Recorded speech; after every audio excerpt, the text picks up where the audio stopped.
So as we all know by this point, and for those that don't, I seem to be supreme in the hot takes department when it comes to Kingdom Hearts. My not acceptance of Terra being Riku's true master. You did. Now there's nothing left for me to teach you. You didn't teach him anything! What are you talking about? If you taught him something, he probably would have felt the darkness like you. Oh my god, I'm sorry. Luxu being completely and utterly innocent, specifically about our boy in black, Luxu, and how he is in fact not the traitor of Union Cross. Yada yada yada. Don't worry. I think that you're more than a Keyblade Master when it comes to your capability. Dare I say stronger than those who actually wear the title? Anyways, point being that when it comes to the Master of Masters' true identity, I am no different. I do not, let me repeat that, I do not want the Master to be anyone that we know. How do I look, yellow man? I do not want no plot twist. I do not want no "it was you" shenanigans. Yes! Demix time! You demonic brute! Personally, I want and think that it's the safest option for them to be their own original character. Yeah, I know, boo, boo, tomato, potato, tomato, potato. However, I have decided to be the mature one here and set my differences aside to address not only how Sora could possibly be the Master of Masters, but how the Master of Masters is also a being of light as well.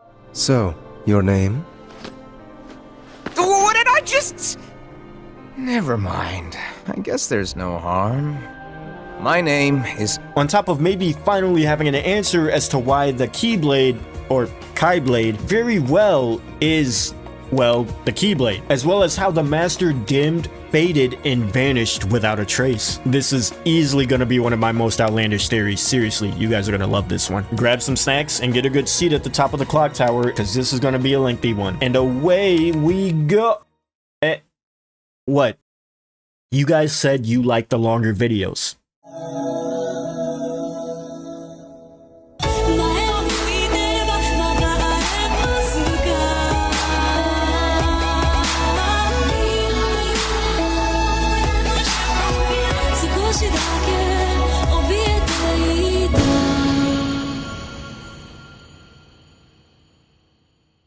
So we're gonna start this Hail Mary of a theory, and it is a Hail Mary, the best place that we can, and that is with the Master of Masters himself. Because of course, who is better to give us hints and clues as to their identity than the man in question? And although there are plenty of small details that can be gleaned from various things around him, I'm talking about more specifically what the man says himself. Particularly this conversation in which Luxu is speaking to the Master about the past. A convo commonly forgotten about because it's mixed in with the climactic ending of Union Cross. However, this game has been going on for the better part of 4 years, and there are a bunch of tiny details sprinkled throughout both far and somewhat closer, but still pretty far, because why do we have to play so many missions just to get a couple minute long cutscenes? Oh, sorry.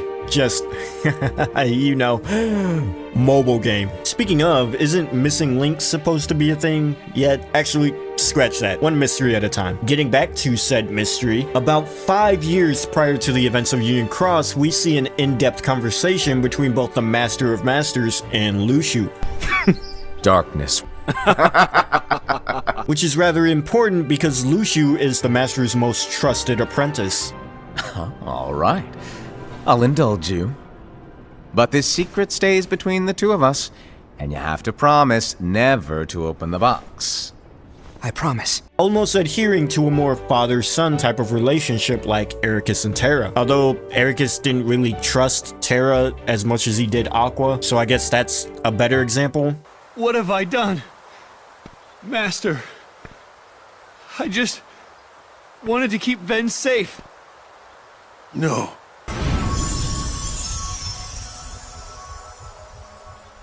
Anyways, although these conversations are broken up and served to us in individual pieces, we can assume that all of these scenes are part of one final lengthy detailed discussion before the Master would fade for good. We can deduce this because, as Charity explains in Kingdom Hearts Key back cover, Luxu, the first of the apprentices to be given their role, watched his companions from afar as they learned what it was that they were meant to do.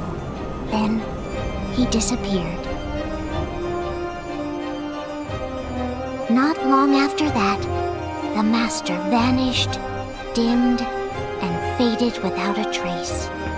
So the master is not around after the point in which he sent Lucio along on his way with his role, as we see being the very last thing that he discloses to Lucio at the very end of the discussion. Now, as I have said before, there's a lot of hints as to the master's identity throughout the entire discussion. However, we are going to begin at the point in which the master tells Lucio a story about his past. He begins by telling him of a time whence he was a young boy, and how even back then during his time, there was a Keyblade War. In fact, it was when the Keyblade War had actually begun, and even up until this very moment, it is still waging on. However, back then, darkness took the form of many things, including us humans. Lucio then asks if he had a master of his own, to which the master would respond with a resounding no. Keep this in mind. Jumping to another part of the conversation, the master explains to Lucio that all hope is not lost, that there is a way to defeat the darkness. However, it would take time and careful planning to do so much so that it couldn't be done in 1 or even 2 lifetimes, and that we must abandon the notion of time and what separates our worlds. Only then could we defeat the darkness. Okay, so how does this pertain to the Master of Masters originally being Sora, as I stated earlier? Well, as the master had just stated, in order to defeat the darkness, it would take more than just 1 or even 2 lifetimes. Naturally, when we hear something like this, we think of multiple lifetimes in the way that Lucio hops throughout time, jumping from body to body, transferring his heart to a new vessel each time. But more importantly, always moving forward in time throughout multiple lifetimes. But this isn't necessarily the only way to have multiple lives. You can also have multiple lives if you go back in time as well. You may see where I'm beginning to go with this.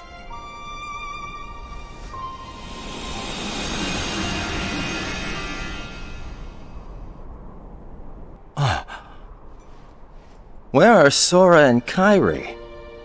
They were here. They were. But as long as they're together, they'll be alright.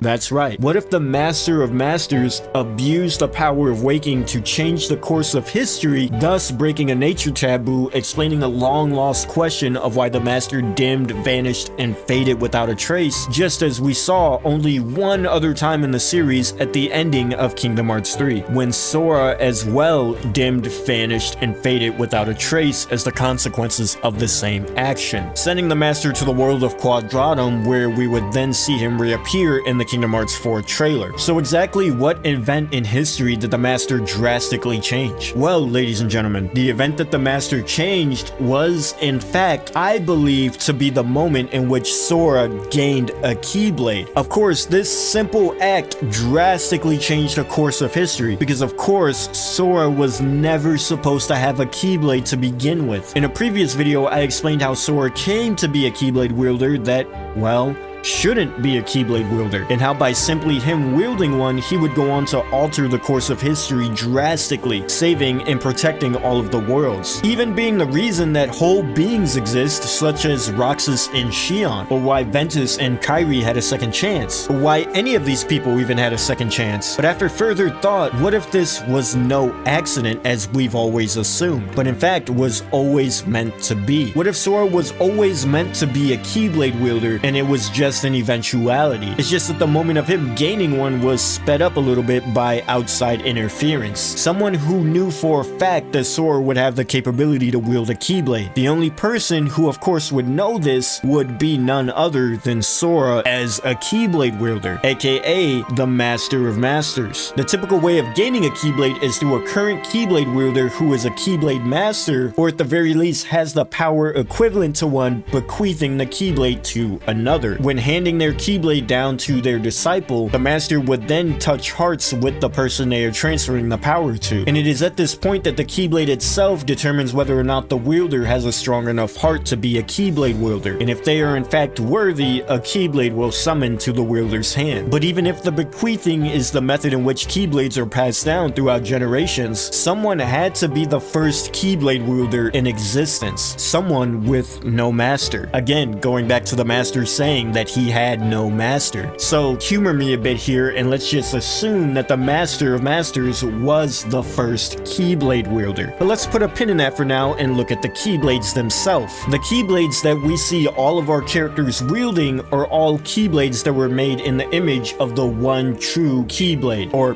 Kaiblade. Just an FYI, I'm gonna start referring to the Keyblade as the Kaiblade just so we don't get a little bit of confusion going on here.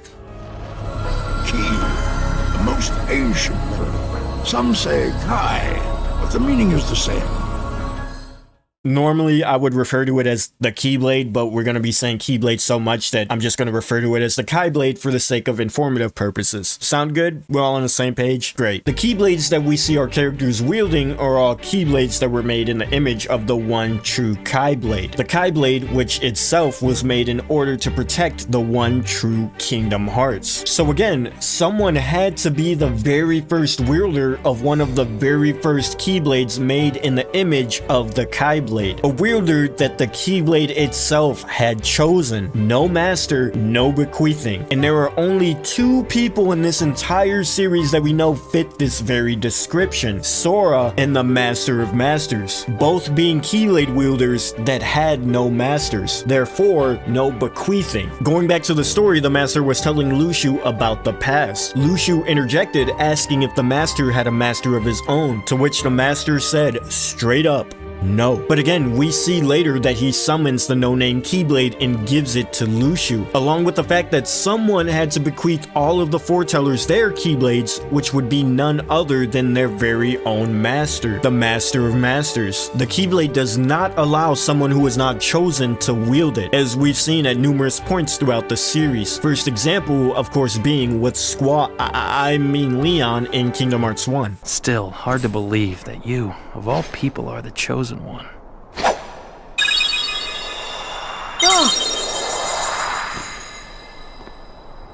Well, I suppose beggars can't be choosers. Hey, you get your fucking hands off me.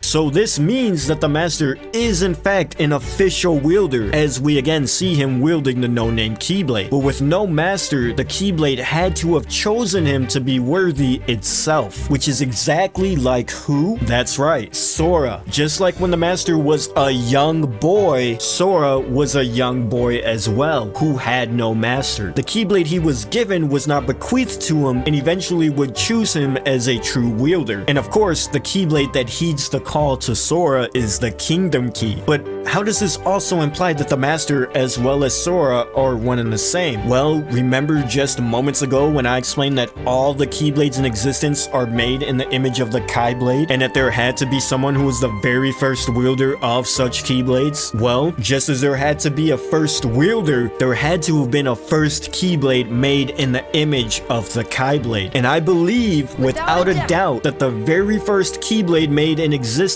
in the image of the Kaiblade was, in fact, the Kingdom Key. Now, of course, this could just be chalked up to a simple inspirational design choice, since the Kingdom Key is the Keyblade of the entire series. But I don't quite think so. We've had dozens of Keyblades, all with their own unique and different designs up until the point in which the Kaiblade made its first appearance in Birth by Sleep. And even now in Kingdom Hearts 3, its design remains the same. So why didn't Nomura come up with a different design and specifically use two Kingdom Keys in the design of the Kaiblade? Because again, he more than willingly could if he wanted to. Unless, of course, just like everything else Nomura does, there was a reason to using the Kingdom Key. And that is because the first Keyblade made in the image of the Kaiblade, of course, would be closest in image to the original, making the Kingdom Key the very first Keyblade made in existence in the image of the Kaiblade, which again heeded the call to Sora, who again had no master when he was a young boy and received the Kingdom Key, again tying all the way back to the master's story of being a young boy when the Keyblade War had begun, on top of the master having no master of his own, meaning that just like Sora, the master master had to have had a Keyblade choose him in order for him to be a Keyblade wielder. And with the Kingdom Key being what I believe to be the very first Keyblade made in existence of the Keyblade, that would also mean that the master is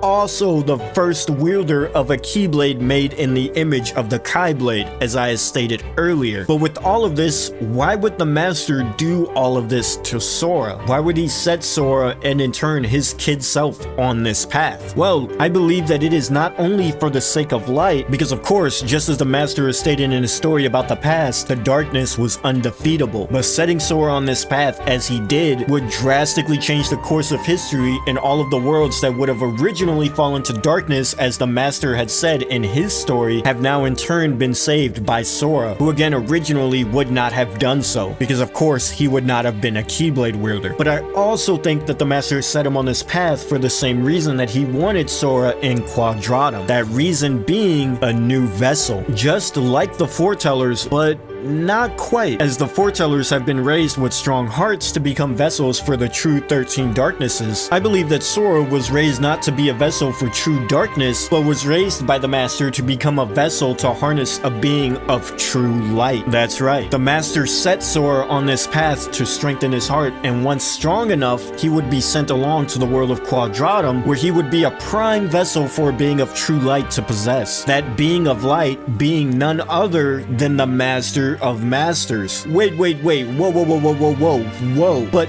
didn't you just give us an in-depth explanation as how the master could be Sora? But now you're telling us that the master is a being of true light? Yes, that is exactly what I did and what I am saying. If the darkness can cast away their form, who's to say that light cannot do the same? Let's go back to the discussion between Lucio and the Master of Masters for a bit here, where it is here that we see multiple instances in which the master may have given away his true identity. Lucio asks the master if he had ever spoken to darkness, to which the master responds by saying yes, he has. Although there was really no point, explaining that it was like talking to someone with a very unconventional thought process, to which Lucio would respond, just like you, implying that the master has the same sort of thought process as one of the beings of true darkness. However, the master isn't a being of true darkness himself, because he goes on to say that he couldn't get through to the darkness, and vice versa, meaning that the master must have an opposite perspective to the darkness, aka the perspective of light, a true being of light, explaining as well his unconventional thought process as Lucio called him out on before. This would also explain why the master and the darkness would never see eye to eye, no matter how much they would discuss. Extreme light and extreme darkness just will never understand each other. You define me, Sora, the same way that Ventus does. We are brothers who together make a greater whole. Then why won't you stand by our side, instead of with darkness? Because I am darkness. And I do stand by your side. I'm the shadow that you cast. How much closer could I be?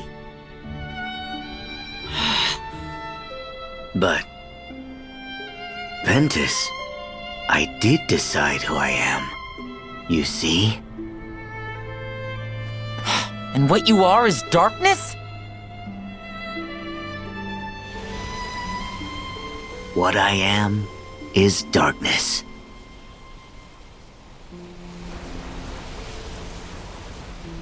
Okay. How is that okay? Vanitas?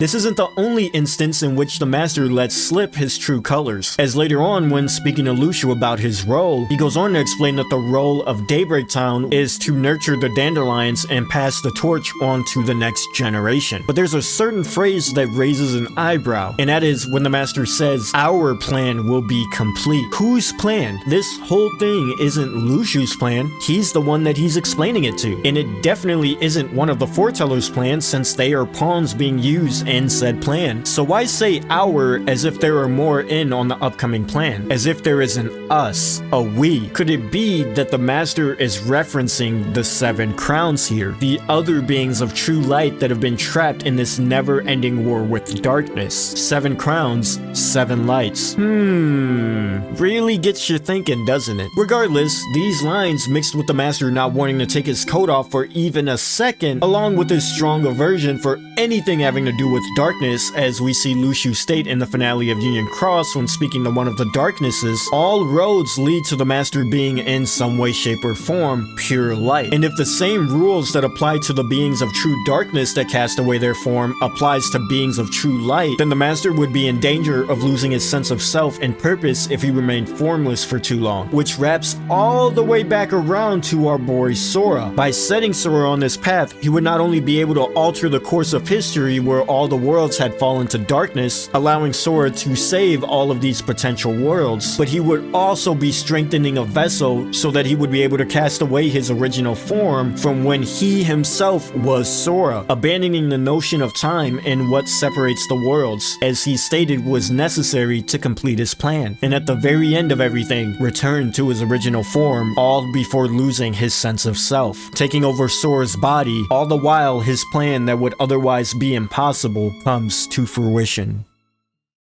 And breathe. Whew. Yeah, I know that was a lot to get through, and this overall theory in and of itself is quite the Hail Mary of a theory, but I think it's an interesting perspective to have on the Master of Masters, considering that all the discussions I've been seeing online about the Master's identity is either he is Sora, he is Light, or for some reason Demyx, which I really no. But nobody has really looked at it from the perspective of him possibly being both. But anyways, I'm gonna leave you guys with that to chew on, and until next time, it's been Val. I'll catch you guys later. I'm out. Bye-bye.